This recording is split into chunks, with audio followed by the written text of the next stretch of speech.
What's going on, guys? Ted from Nerd Immersion here, and I'm back with another Xanathar's Guide to Everything / Unearthed Arcana comparison video. This time we're not comparing subclasses, we're comparing feats. I didn't realize that I didn't cover this in my initial What's New in Xanathar's Guide to Everything video. I specifically said I'd come back to it later, and this is later, so this is me coming back to it.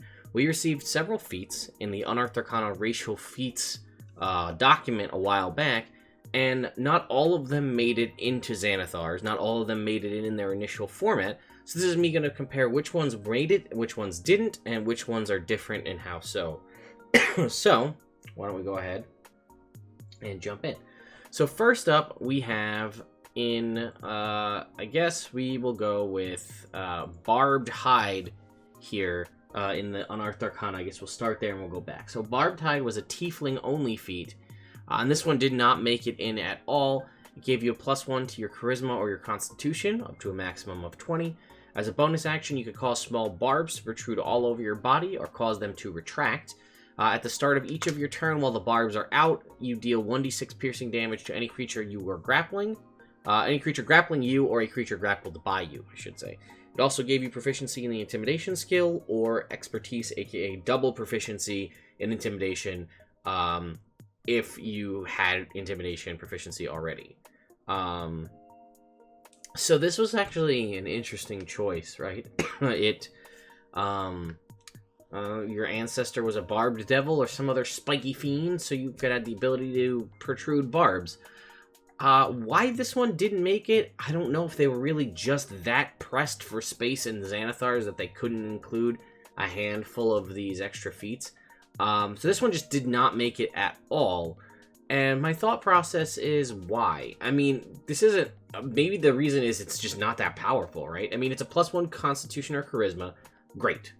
The proficiency in Intimidation or Expertise in Intimidation, also great. That in and of itself might even be good enough. But I feel like it is a little on the weak side. So they give you this bonus action to jut barbs out or retract your barbs in. But the fact... I mean, and don't get me wrong, you can play any character any way you want, but more than likely, I would say that a Tiefling is not going to be doing much grappling, mostly because when you look at the Tiefling stat boosts, you kind of lean more towards caster, and specifically more towards charisma-based caster. Now, again, you could say, well, I'll be a feral Tiefling and get a dexterity and an intelligence bonus, the alternative from the Sword Coast Adventures Guide. And you're right, but that makes a dexterity bonus, not a strength bonus. So you're using Intimidation, which uses Charisma, which works well with your feature that you're given. Either you can get Charisma, but if you're grappling, it's an Athletics check.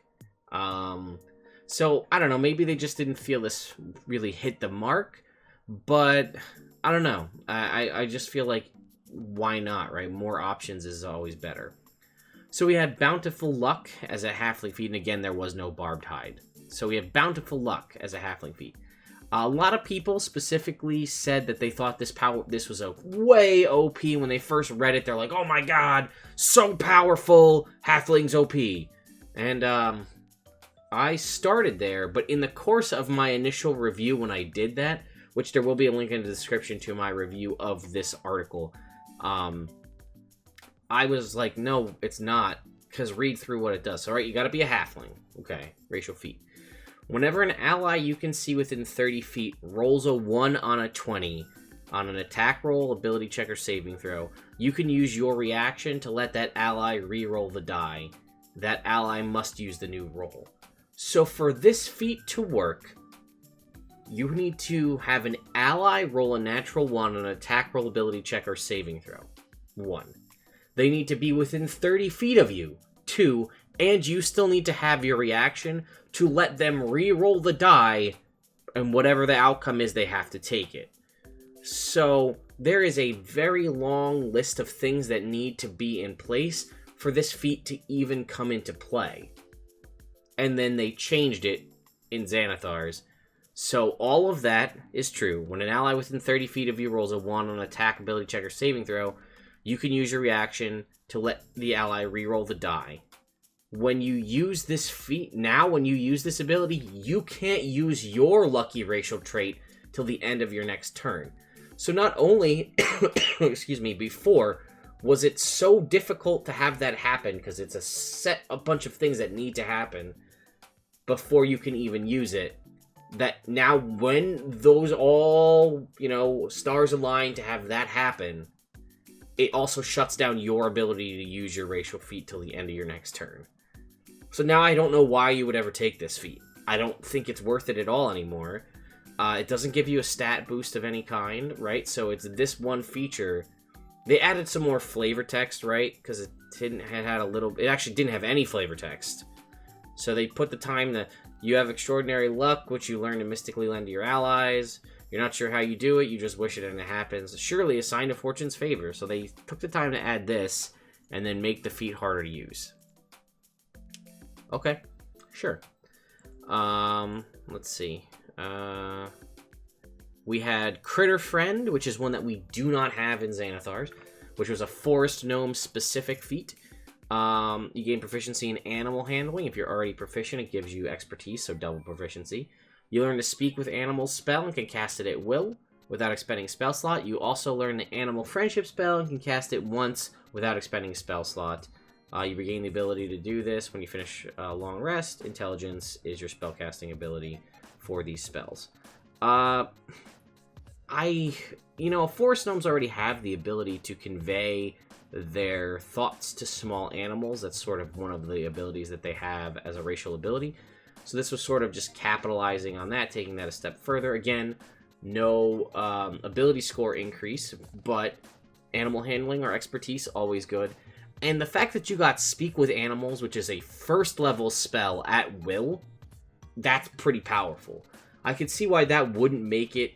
And again, I hear you saying, like, well, that is a very, it's a scenario-specific spell. But in my experience, when people have access to Speak with Animals, it comes up a hell of a lot more often than you'd think. And more often than not, as a DM, you're like, oh shit, now I gotta figure out what the animal knows.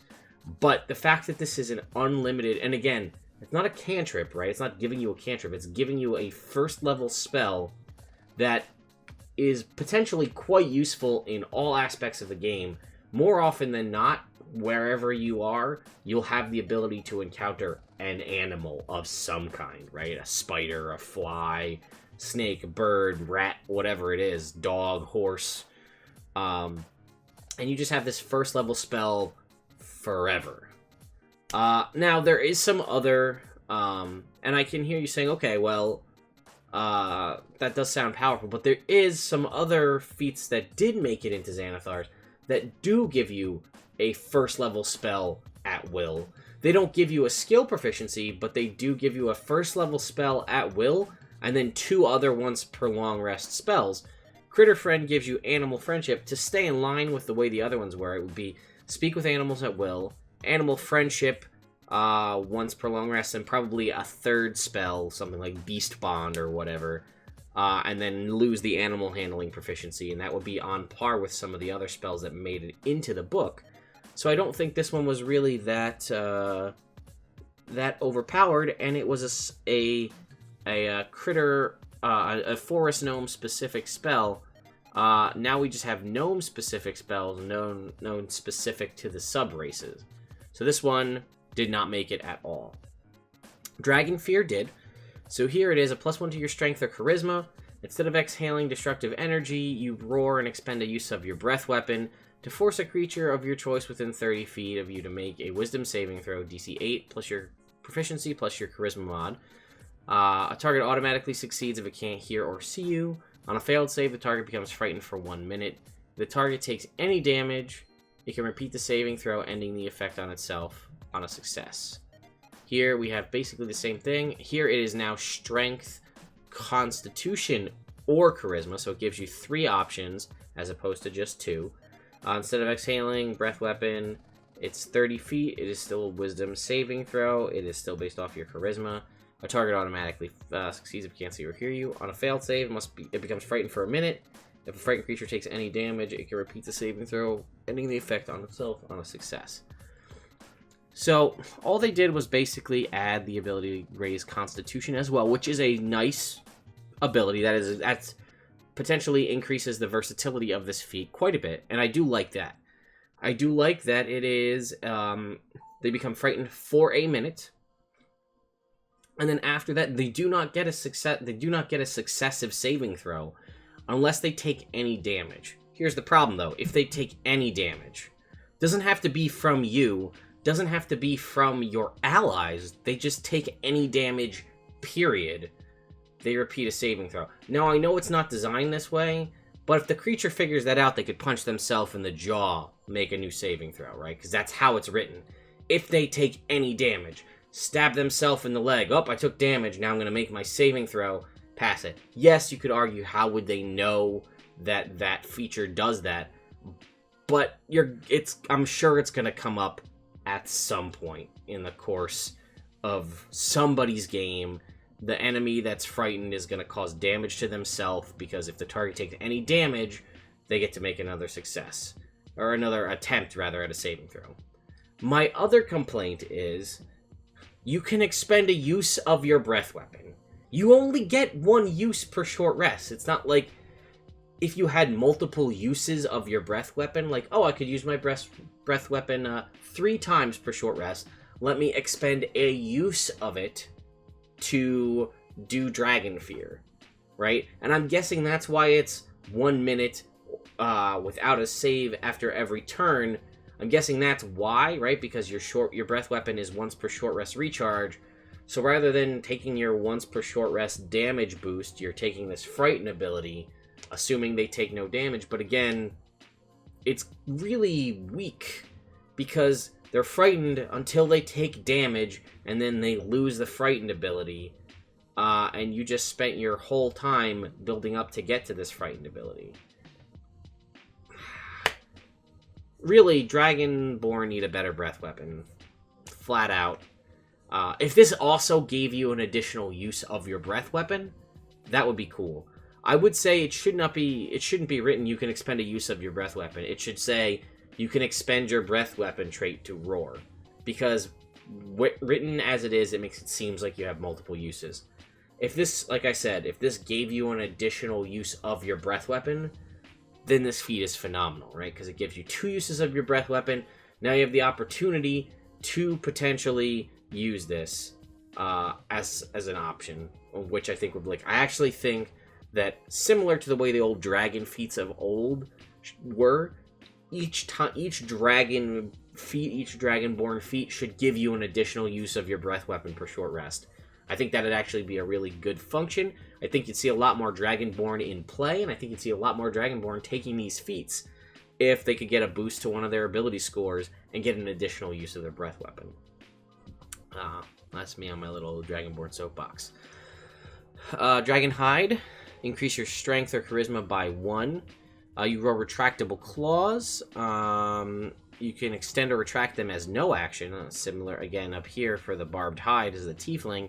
That was a bonus action. Down here for the dragon hide, it's free to do that. Makes your unarmed strikes deal, if you want, you can deal slashing damage equal to a d4 plus your strength mod instead of bludgeoning damage, which now makes you do, rather than 1 plus your strength mod, a d4 plus your strength mod, so that's pretty good. And your scales harden, you gain an additional +1 bonus to AC while you aren't wearing armor. Dragon Hide, it is now again strength, con, or charisma, so that is very cool. So they changed it again to give you 3 options. Your scales harden, even better now. While you aren't wearing armor, you can calculate your AC as 13 plus your dexterity modifier. You can use a shield and still gain this benefit. They clarify that. Here it was just a flat-out +1 bonus to your AC, so you could theoretically have been a dragonborn dragon sorcerer that gave you 13 plus your AC, and this would just give you +1. This now gives you that ability, which does make you a potentially very powerful, if you were to somehow get access to a feat at first level, like your DM just grants you one or something like that. This gives you 13 plus your dex mod as your AC, which could make your potential bard, warlock, or even other non-dragon sorcerer, dragonborn, have a decent, I mean, and I'm just using charisma-based classes because, right, you're going to get a bonus to your charisma. This gives you a pretty cool option to attempt to try to do a dex paladin. Doesn't really make sense as a dragonborn, as you do get strength bonuses, but it gives you a decent starting AC, which is awesome. And you do still get the retractable claws as no action, and they are still a D4 plus your strength mod, and it does slashing instead of bludgeoning. So you now get increased versatility in your ability score boost by adding in Constitution, so Strength, Con, and Charisma. You get the boosted AC, and you still get the claws, so that's fantastic. They also had Dragon Wings in here, which they nixed completely, which I do feel it didn't... It's hard to say, right? It kind of feels a little weak. You spout Draconic Wings. You have 20-foot fly speed if you aren't wearing heavy armor and aren't exceeding your carrying capacity. 20-foot fly speed it is as a feat, so I feel like you could probably give him at least 30-foot fly speed, right, as a feat. But they just got rid of that one entirely. I don't know how I feel about it. I kind of liked it as it was. I liked having a wing option. I think that that's not unfair, but, you know, they said otherwise. So we have, here's the one I was talking about before. So this, again, Dragon Wings did not make it to Xanathar. So Drow High Magic requires you to be a Drow. You learn Detect Magic and can cast it at will without expending a spell slot. So this is what I was talking about in reference to Critter Friend. So this is Detect Magic at will, which is arguably even more powerful than Speak with Animals, because Detect Magic is almost always useful, and you can cast it at will for free. And then you learn two other spells. You learn Levitate and Dispel Magic, and you can cast those each without expending a spell slot once a day, once per long rest, rather, using Charisma as your modifier. That's pretty great. Levitate is useful. You don't always need it, but you can often find a way to use Levitate. But having one free Dispel Magic, a long rest, and Detect Magic at will, you will never be upset if you have this as an option, I'm going to say. Especially if you decide to not be a spellcaster. I mean, if you're a spellcaster, this saves you on your spells. But if you choose to take this and let's say you're a paladin, or you're a fighter, or a ranger, or whatever, having access to very powerful spells like Detect Magic at will and one Dispel Magic a day, that just really helps to round out your character. Here in Xanathar's, pretty much exactly the same. You learn Detect Magic at will, Levitate, Dispel Magic once without expending a spell slot. You regain the ability to cast those two spells in this way when you finish a long rest. Charisma is your spellcasting ability for all three spells. Alright. We had Dwarf Resilience, which I think was changed to Dwarven Fortitude. But this was increase your con by 1. Whenever you take the dodge action in combat, you can spend 1 hit die to heal yourself. Roll the die, add your Constitution modifier, and regain a number of hit points equal to that total. Here it is now Dwarven Fortitude. Increase your con by 1. Whenever you take the dodge action in combat, you can spend 1 hit die to heal yourself. Roll the die, add your con mod, and regain a number of hit points. You know, I'm not entirely sure how I feel about that feat. I feel like you could definitely make a build that makes use of that. I forget if I know if you built a dwarf monk and you were able to dodge as a bonus action with Step of the Wind, that would be pretty powerful, right? Because then you could dodge as a bonus action that give you a bonus action heal.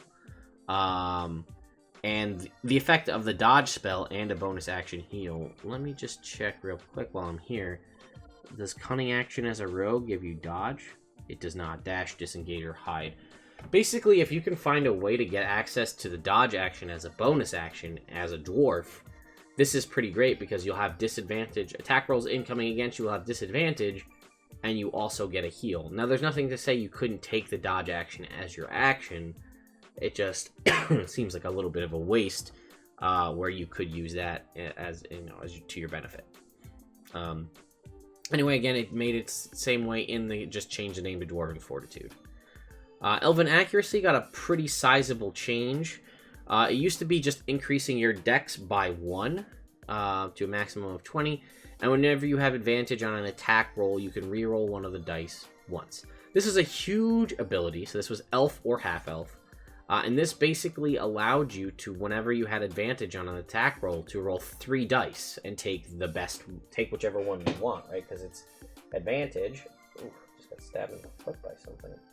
So if you have advantage, that means you already are rolling 2 dice and taking whichever one is the best. Now this is you have the option to re-roll one of these a third time and then take the better choice of those 3. So this gives you triple advantage, if you will.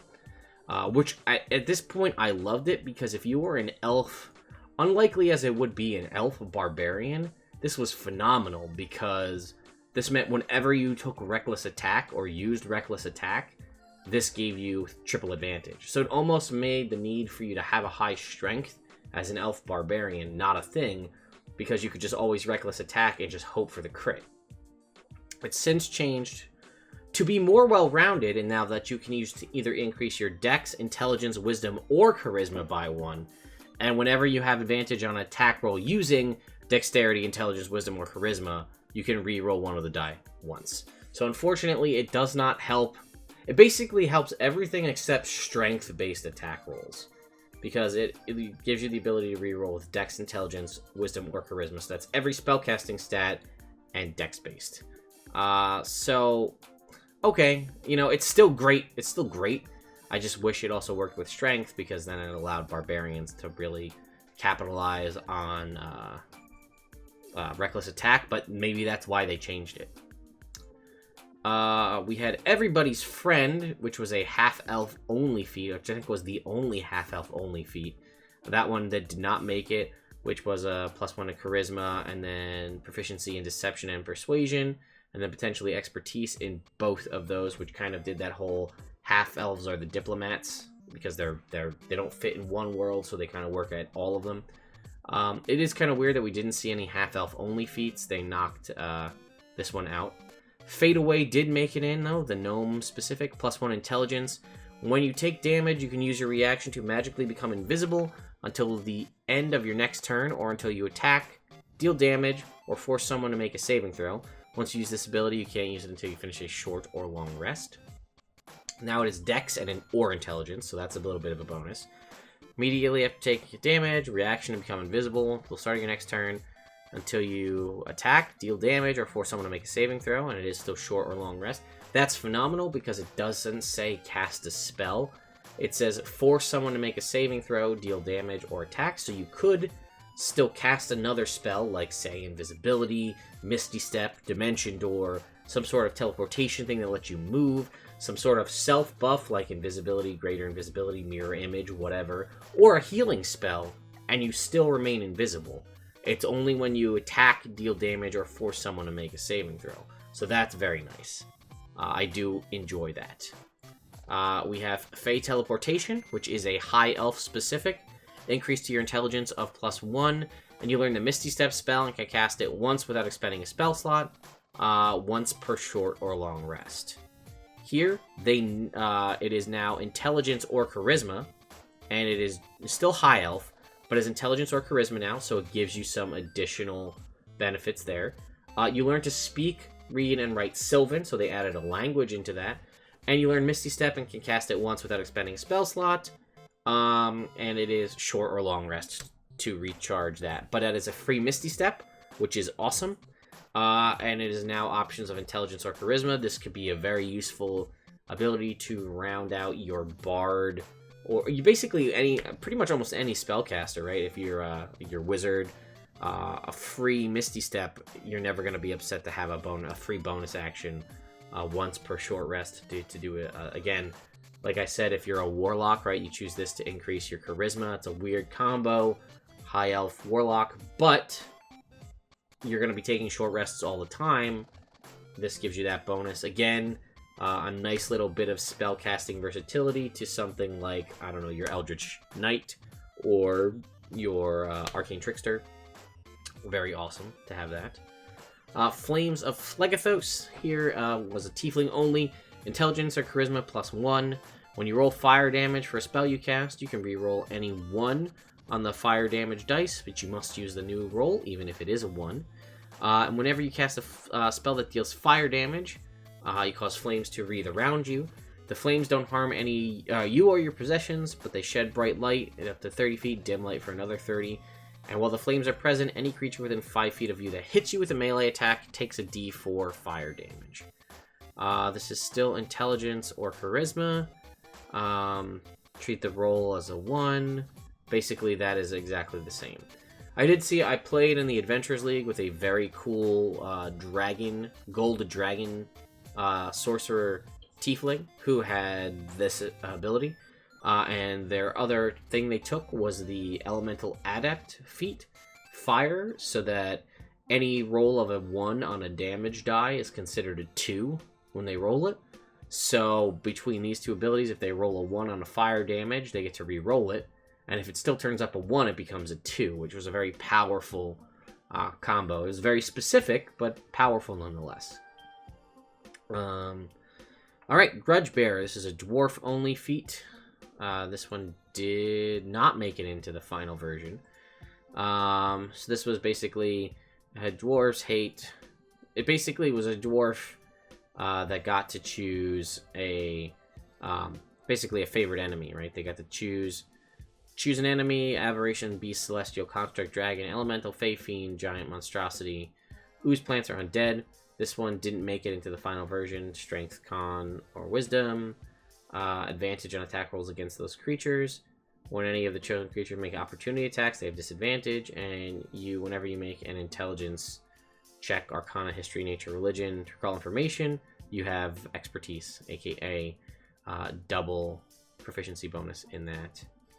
And they got rid of Human Determination, which was a human-only feat, which was the only human-only feat, which was increasing ability score by 1. When you make an attack roll, ability check, or saving throw, you can choose to do so with advantage. That was once per short or long rest. That one got nixed. Infernal Constitution did make it in, so increase your con by 1, give you resistance to poison and cold damage, and advantage on saving throws versus being poisoned. This one is basically exactly the same, and that one made it in. Orcish Aggression did not make it in. Half-Orc. As a bonus action, you can move your speed towards an enemy of your choice that you can see or hear. You must end this move closer to the enemy than you started. They nixed that one. Orcish Fury did make it. +1 to strength or con. When you hit with an attack made with a simple or martial weapon, you can roll an additional damage die and add the damage to the weapon's damage type.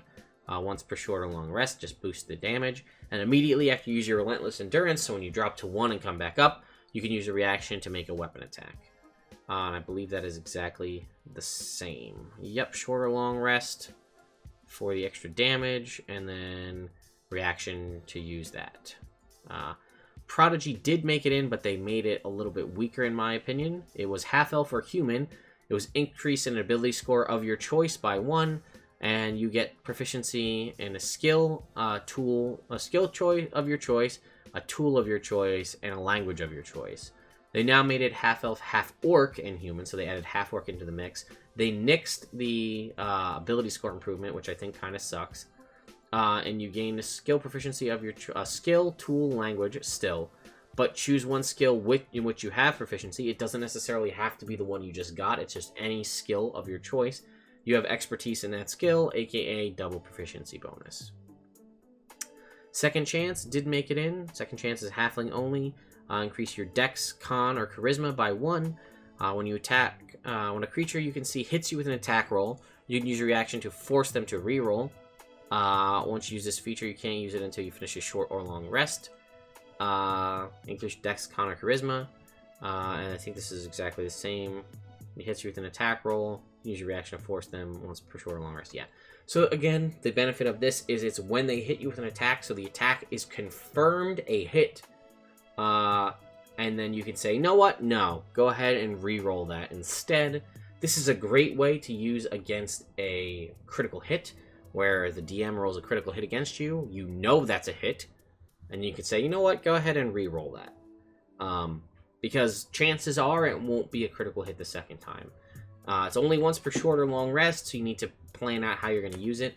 I do like that a lot of the feats that exist in the racial feats are short or long rest, meaning that you can really, if you're in a group that works with a fighter or a warlock, you can make a lot of good use of your short rests. Squat Nimbleness made it in, although it did change.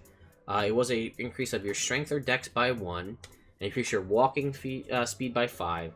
Gain proficiency in acrobatics or athletics, and if you're already proficient in those, get expertise in that. They changed it now to be strength or dex.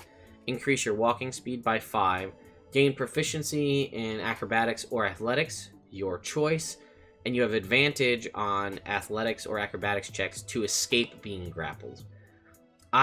It was dwarf for small race. It is now dwarf, gnome, or halfling. They made it more blanket by saying small race in case they come up with new races. Actually, which does cover things like they said or small race, right? Because it'll cover things like kobold and goblin, right? And that should work. My only kind of disappointment about this is it is very heavily based around evading grapples rather than making grapples, which before you could take it as a dwarf. Granted, the feat was called Squat Nimbleness, designed basically that you're trying to nimbly escape something. But I liked it before because you could work around a dwarf who wanted to grapple somebody. You could get expertise on athletics for grappling. Now you have advantage on escaping grapples rather than making them. We had Wonder Maker, which was our rock gnome specific one. They nixed that one. They nixed all of the gnomes the gnome ones that were specific to a type of gnome and just left the generic ones. So Wonder Maker was pretty cool. Dex or intelligence go up by 1. When you make a check with your Tinker's tools, that has expertise. And when you use your Tinker trait, you could make additional options: an alarm, calculator, some sort of lifting, block and tackle device, a watch, and a weather sensor. And they got rid of that one. And then we do have Wood Elf Magic did make it in. Excuse me. Learn a Druid cantrip of your choice, and learn Long Strider and Pass Without Trace that you can cast once without expending a spell slot. When you finish, get that back on a long rest, and it is wisdom-based casting. And that is exactly the same. Learn a Druid cantrip of your choice, and Long Strider Pass Without a Trace once per long rest. So we do see some cool ones. The elves got the really powerful racial ones, in my opinion. A cantrip and 2 spells once per long rest, or Drow, which was Detect Magic at Will, and then 2 other ones. So let me know what you guys think. Were there any of these feats that were covered here under the racial magic, racial feats here that you really wish made it in that didn't? There wasn't too many that didn't make it in. We did see a handful, right? We saw Grudge Bear didn't make it in. Dragon Wings, a couple, both of the Critter Friend and Wonder Maker, Everybody's Friend, Human Determination, Orcish Aggression, Barbed Hide. You know, there's a handful for... At least they were non-discriminate on the ones that didn't make it in. They sort of plucked a couple out. But out of the ones that were removed, did you really think they needed to be? I feel like they really went on a pretty small list of feats here. But, like, if you look at this, the elves, we have Drow High Magic, we had 3 elf traits. They did keep them specific to the player's handbook, but we had 3 elf sub-race specifics, and then a generic elf one, which also worked for half-elf. We had another half-elf one, because we had Prodigy that worked for a couple, right? We had one for human. Halfling got 3. Dragonborn got 2. You know, I feel like, what was the harm in leaving the other ones in? I don't know. Let me know what you guys think in the comments below. I will see you back here for additional Xanathar's Guide to Unearthed Arcana comparisons, as we're going to do another Xanathar's Guide video here on downtime, as I didn't really talk about the downtime rules, as I did notice that there was some differences. But we'll go over the differences between the downtime activities in Xanathar's versus what they were in Unearthed Arcana. And then lastly, the common magic items contained within Xanathar's. We did not go over those. And then sort of the magic item tables there as well, as I have some thoughts on that. So anyway, guys, hope you enjoyed this video. I'll see you next time.